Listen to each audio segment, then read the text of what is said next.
yang sunat, kalau yang nggak masuk. Emang ada yang sunat, lu yang perih, kayak gitu kan. Iya. Artinya kita bahas dulu kejadian-kejadian di kelas. Jadi guru itu juga jangan malas buat observasi kejadian 2 atau 3 hari sebelumnya untuk ngasih materi hari ini. Itu sih kalau menurut gue ya.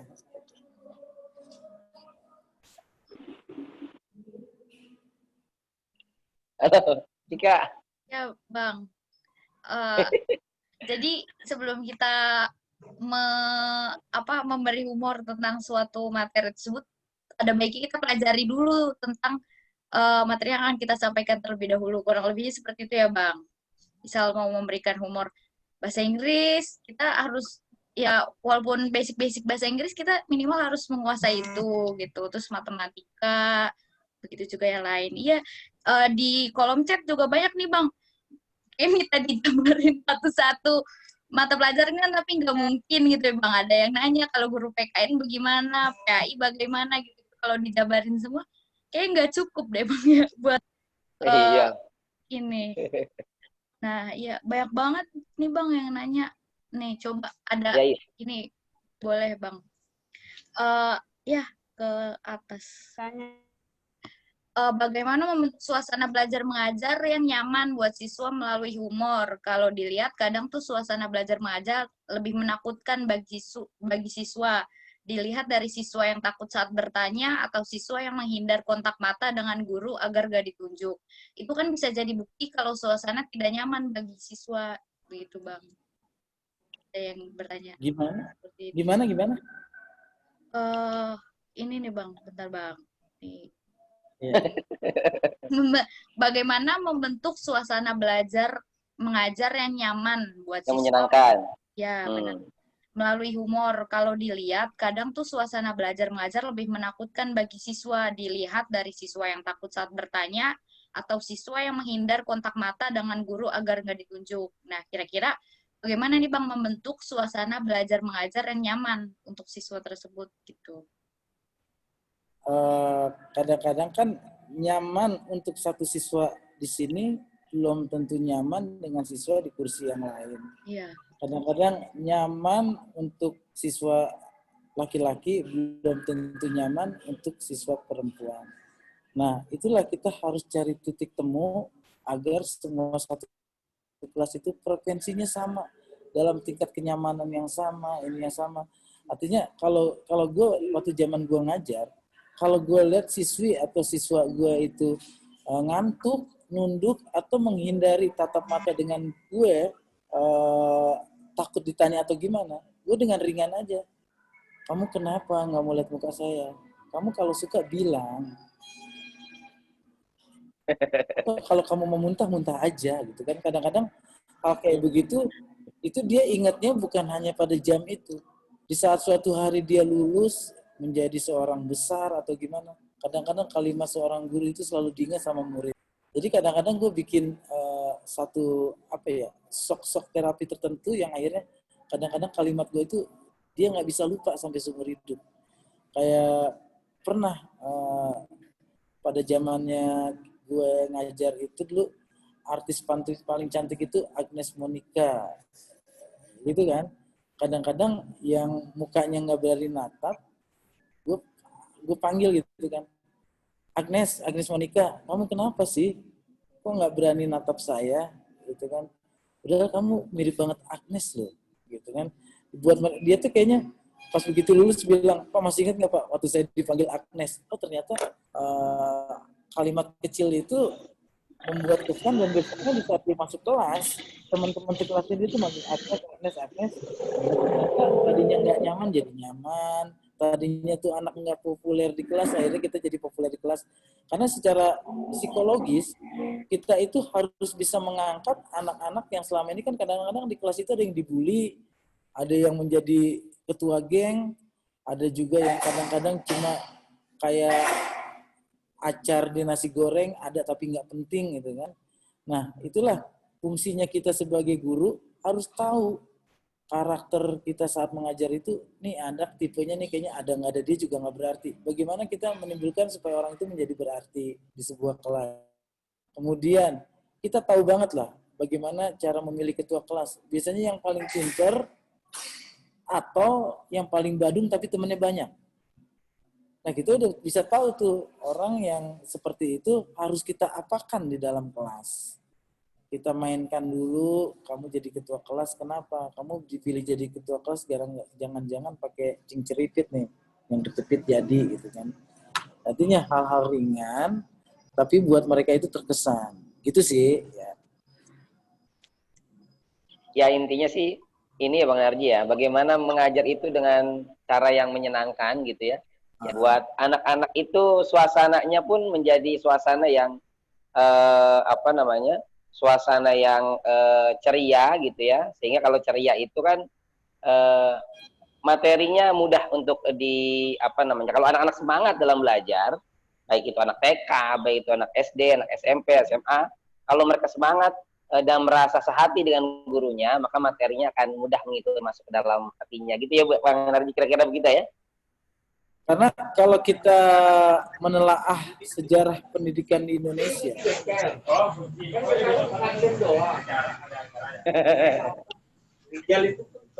Ki Hajar Dewantoro itu bukan bikin sekolah atau bikin yayasan, tapi dia bikin namanya taman siswa. Iya betul.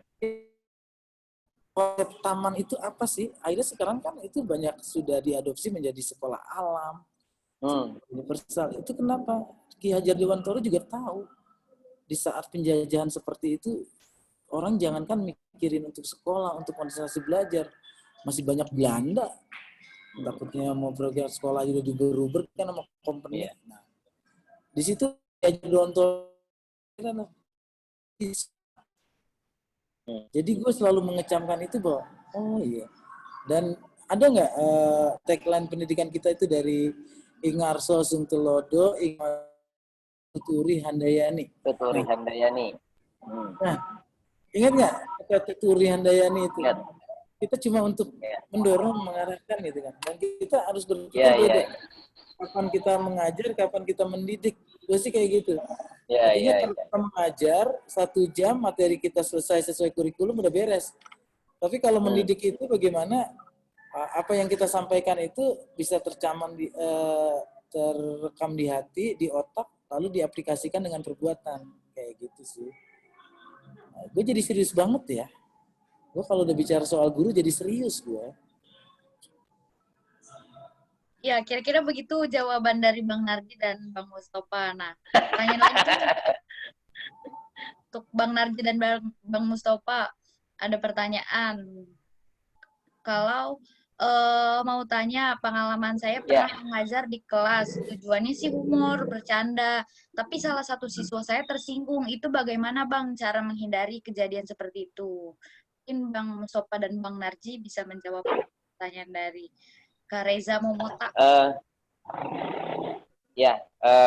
Dari saya dulu ya, mungkin nanti akan dilengkapi oleh Bang Narji ya. Iya, Bang. Ketika mengalami hal-hal yang memang di luar batas kemampuan kita, namanya perasaan itu kan setiap orang punya perasaan yang berbeda. Candaan ya, ini sebagai joke buat semuanya. Tapi ketika anak itu merasa sakit hati atau tersinggung dengan candaannya guru, maka bagi saya nggak masalah guru minta maaf kepada muridnya gitu. Jadi seorang guru meminta maaf kepada murid itu tidak merendahkan harkat dan martabat seorang guru. Bahkan ketika seorang guru meminta maaf kepada muridnya, dia menyatakan diri kepada muridnya bahwa inilah cara yang gentle, cara yang baik mengakui kesalahan. Kalau seandainya guru keliru, maka nggak ada salahnya ketika guru minta maaf kepada muridnya. Saya kira demikian, Kak Cika. Ya, terima kasih untuk jawabannya Bang Mustafa. Mungkin Bang Narji mempunyai tambahan jawaban untuk pertanyaan. Udah benar banget dari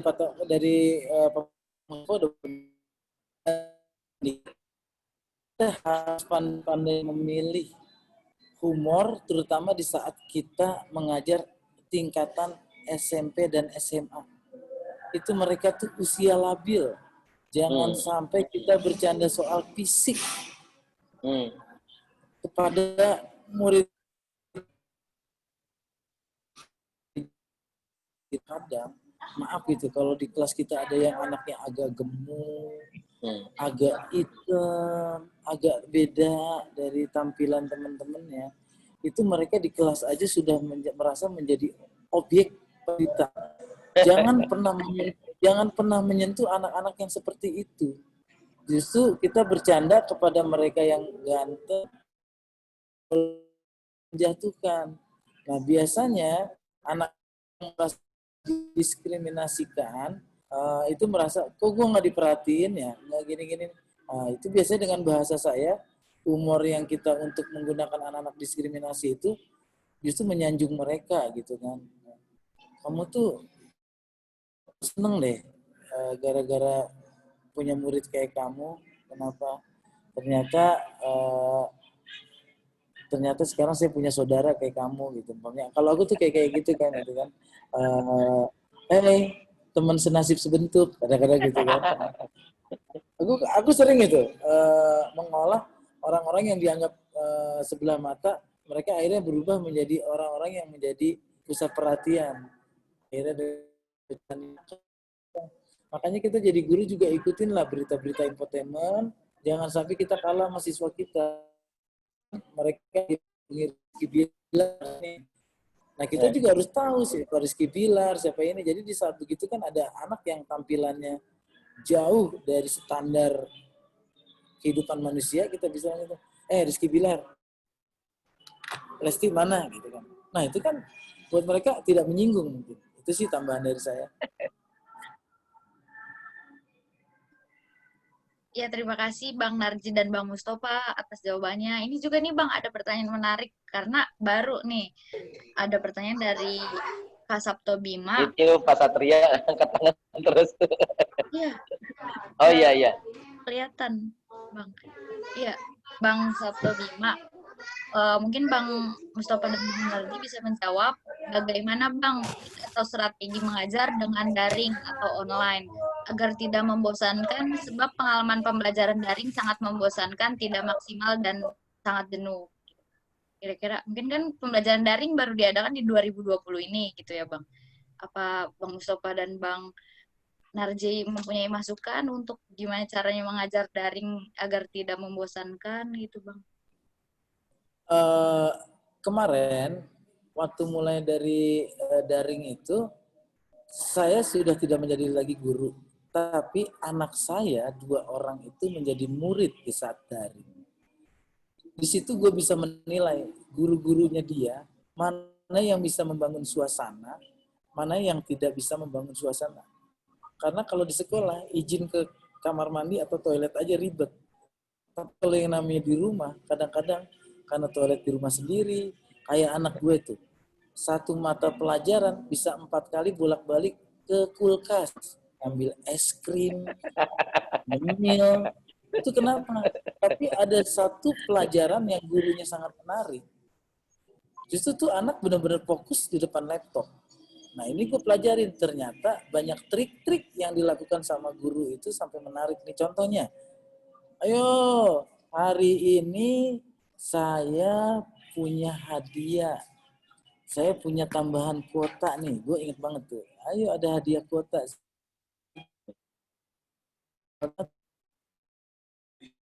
Berlomba-lomba tuh. Ya, ada gini, aku bisa dapat hadiah. Terusnya ada ini, cuma adanya itu bentuknya yang bisa. Nah, yang gajinya buat, jangan kan buat gopay gitu kan. Nah, buat gosok badan aja nggak cukup kan banyak. Kan? Bikin hal-hal yang menarik umpamanya. Ayo, yang tidak keluar sama sekali dari depan handphone atau depan laptop, nanti saya kasih hadiah. Hadiahnya saya joget buat kamu, gitu kan. Seorang guru juga boleh seperti itu. Kayak saya suka berpikir kalau saya jadi gurunya, mungkin saya awali dengan anak-anak, coba lihat di mana umpamanya, saya ada belek saya nggak, gitu kan. Coba lihat, cek belek, ayo satu-satu. Nah, oke, udah nggak ada yang belek kan, kita mulai gitu. Sekarang kita cium semuanya laptopnya. Laptopnya kita cium, apa? Ada yang bau nggak temennya? Pasti itu kan mereka tertawa. Lah, gimana mau nyium orang kita di depan laptop gitu kan? Atau kita tanya, kita nggak pernah ketemu, aduh ini maaf ya murid-murid semuanya, karena udah lama nggak ketemu, pada hari ini biar kelihatan ganteng, saya pakai gel, saya juga tadi muka saya pakai, ini sekarang kira-kira menurut kalian nilai muka saya berapa gitu kan. Gitu. Saya biar mereka tertarik di saat mereka udah mulai jenuh. Ayo, siapa yang mau ninggalin laptop? Ayo yang ninggalin laptop, nanti saya doain mukanya mirip saya. Nah, hal-hal yang kayak gitu. Itu sih.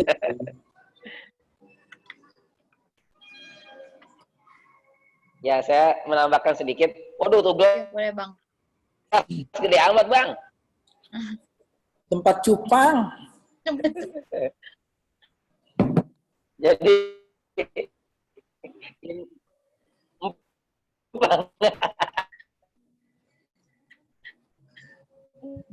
jadi ada di dunia virtual tentu sentuhannya akan berbeda dengan sentuhan secara offline ya, secara kita bersentuhan langsung dengan anak-anak kita. Jok-jok juga mungkin akan mungkin bagi guru-guru yang memang apa namanya tuh ada yang bilang tidak punya muka selucu Bang Ardi dan lain-lain, mungkin untuk melakukan hal seperti itu. Tapi intinya ketika apa namanya belajar secara online atau secara daring itu kan ada masa jenuh ya. Tentu masa jenuh anak-anak lebih cepat daripada masa jenuh ketika kita offline. Maka guru sekreatif mungkin harus bisa memberikan apa namanya ya jok-jok ataupun sesuatu yang berbeda. Bisa juga dengan reward, bisa juga dengan permainan, bisa juga dengan tebak-tebakan, dengan sesuatu yang bisa membuat apa namanya pembelajaran menjadi lebih menyenangkan. Berbeda mungkin dengan pembelajaran secara langsung, maka pembelajaran secara virtual juga ada strategi yang setidaknya harus dirancang terlebih dahulu oleh si guru tersebut, sehingga ketika satu mantap jalan itu sudah dibantu suasana menjadi berbeda. Itu mungkin ya tambahannya. Saya ngomongnya lebih sebenarnya yang lucunya biar benar. Halo. Ya Bang. Halo. Iya Bang. Lagi milih-milih pertanyaan lagi. Iya. Tadi ya, ini, Bang Mustafa ini ingin sudah memilih siapa Bang? Siapa yang raise hand? Iya, tadi resen berkali-kali. Ini ada Pak. Wah, sekarang udah berbeda orangnya. Tadi ada Pak apa tuh? Ini ada Pak Satria SPDI. Satria SPDI itu. Oh iya. Boleh buat Pak Satria SPDI. Pak Satria SPDI mungkin langsung ya. Ya. Karena Mana orang? banyak juga pertanyaan yang masuk di kolom. Oh, banyak ya. Iya.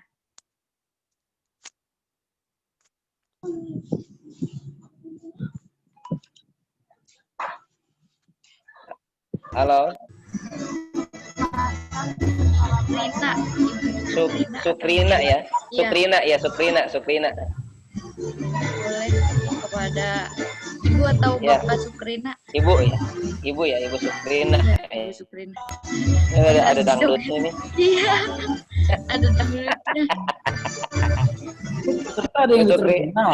Backsound Pak, back.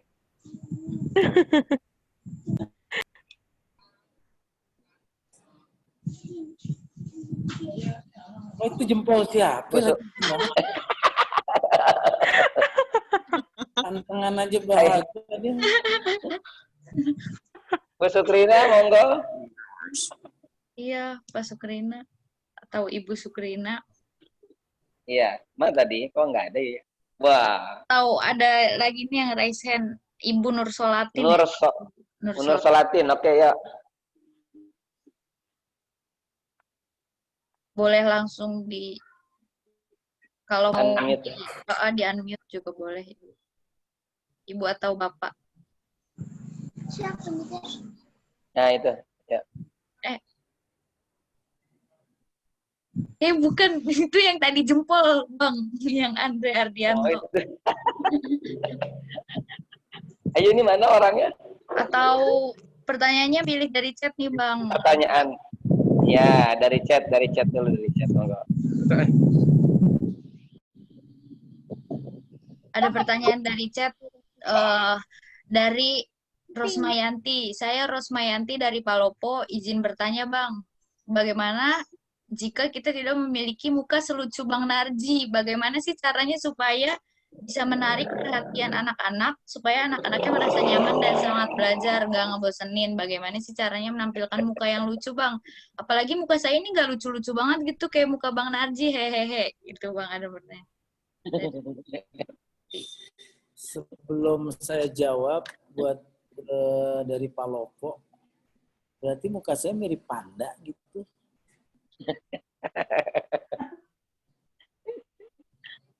Jadi gini loh, lucu itu bukan dari muka.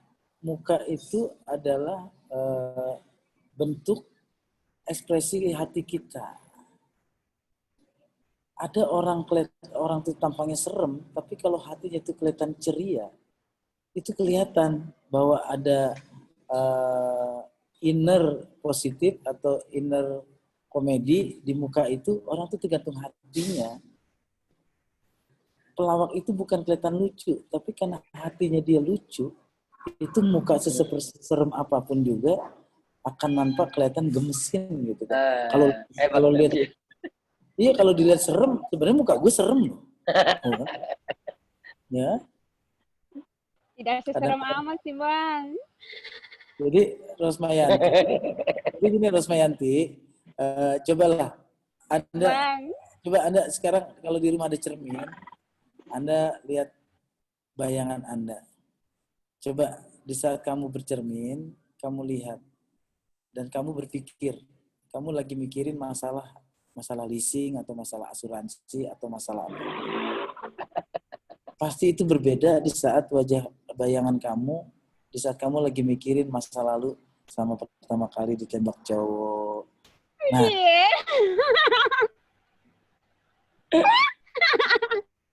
pertama kali kamu ditembak sama gebetan. Nah, di situ kan bisa dulu nih. Ini contoh muka nih ya, contoh muka saya nih. Coba di saat saya lagi mikirin hal-hal yang negatif yang ada di diri saya.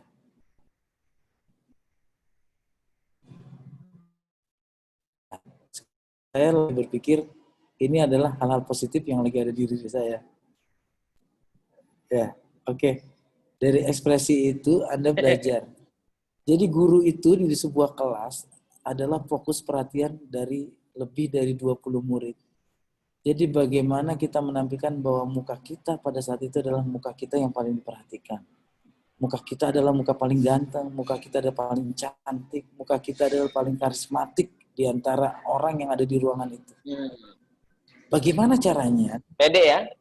Selain percaya diri, kita belajar pada cermin. Apa sih yang menarik? Setiap orang itu seburuk-buruknya orang, pasti Tuhan menciptakan kelebihan yang ada di kita. Yang itu yang kita harus eksploitasi di depan cermin. Oh, ternyata gue kayaknya menariknya seperti ini gitu kan. Dan jangan pernah menampilkan sesuatu yang bukan kebiasaan kita. Kadang-kadang guru itu kan pada suka pengen kelihatan ganteng. Kadang-kadang tutur kata terlalu diatur, malah nggak menarik. Kadang-kadang ada guru yang ngajar gitu. Menurut saya gimana ya? Itu udah buat milenial sekarang bisa diterima. Mereka itu apa adanya di kita aja, ekspresi kita. Hei, coba kamu yang paling belakang. Enggak, kamu pindah dulu duduknya. Nah, itu kan mereka dengan bahasa yang sesuai dengan bahasa yang mereka gunakan sehari-hari, gitu sih. Itu menurut saya. Ya, Bang, Belum mantap. tentu menurut Makasih banyak, Bang. Sama-sama Rosmayanti. Nah, itu kamu tuh lihat mata kamu tuh menarik tuh buat di kelas tuh. Tuh, ketawa kamu juga boleh. Tidak ada yang melarang seorang guru tertawa di depan kelas. Meskipun bisa muridnya ngabur, dia bilang, guru gue gila. Ya, Bang. Ibu Ros nanti salto-salto ya. Iya, Bang.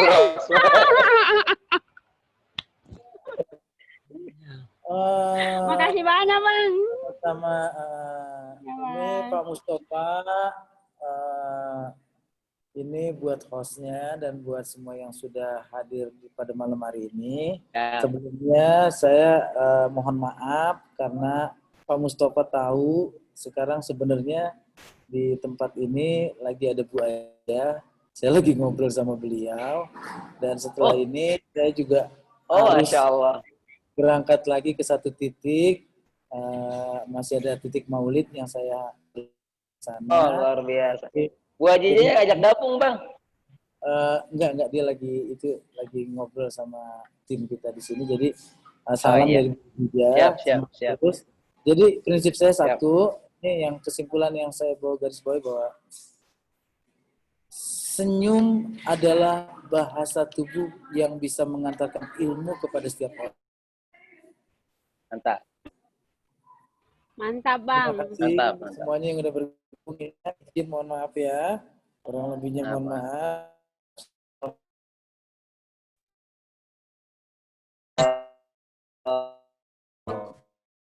Bang Narji. Makasih Bang Narji. Bang Narji. Iya. Bang Narji.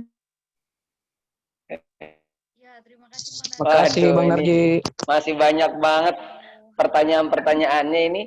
Harusnya tadi ada sesi foto bersama dulu tadi tuh. Iya Guru, mestinya sesi foto Iya dulu. Bang Narji, buru-buru keluar Bang Narji nih. Bang Narjinya Ya. keluar kesempatan. Iya Bang Narjinya. Kita foto bersama dulu sekarang deh, Kak Cika. Siap. Siap. Siap ya. Kak Cika. Ya. Halo.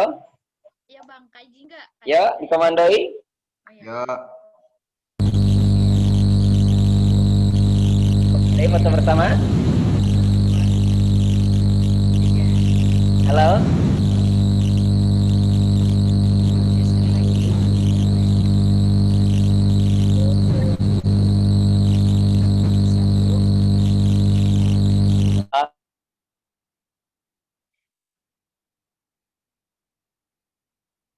Oke. Ya,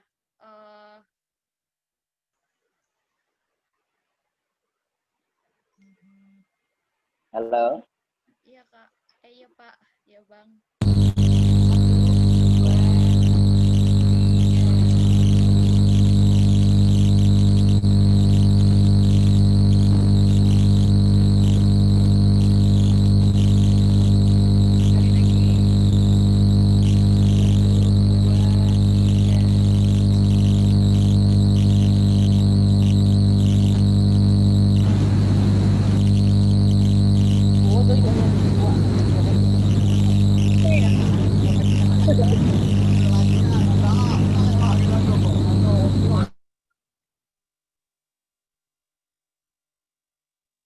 Ya, mohon maaf itu tadi ada yang tim dokumentasi speakernya mic-nya rusak. Jadi sebenarnya tuh tadi itu sesi foto dokumentasi gitu. Cuma karena terkendala di speakernya yang rusak, jadi kurang terdengar jelas ya. Tapi tadi udah diambil.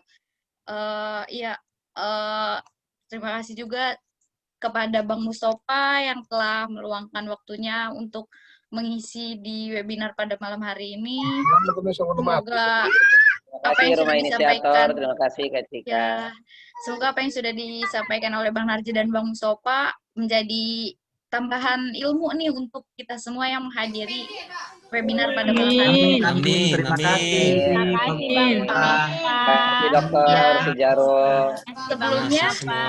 saya mau mengingatkan untuk teman-teman partisipan untuk bisa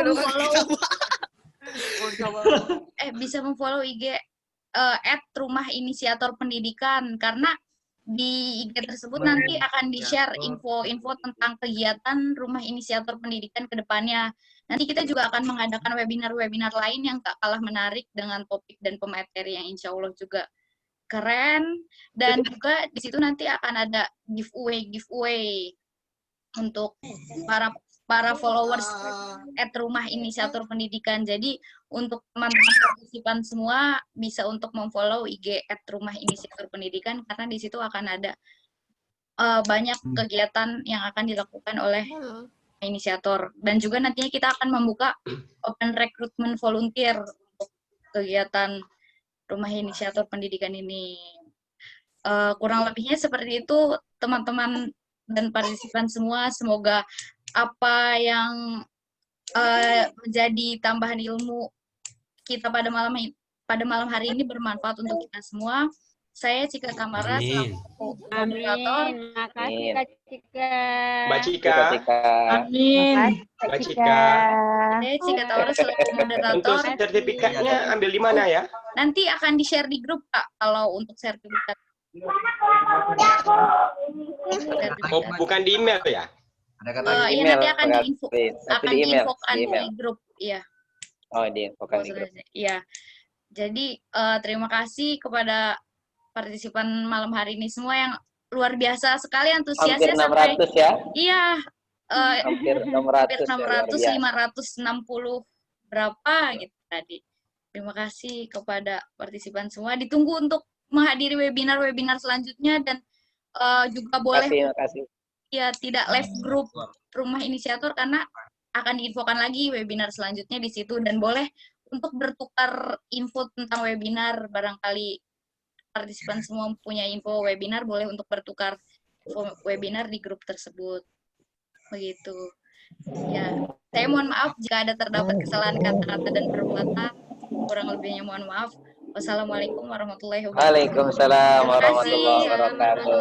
Nanti pulang ya. Warahmatullahi wabarakatuh. Iya. Terima kasih Mbak Cika. Ari. Waalaikumsalam warahmatullahi wabarakatuh. Alhamdulillah semua selesai.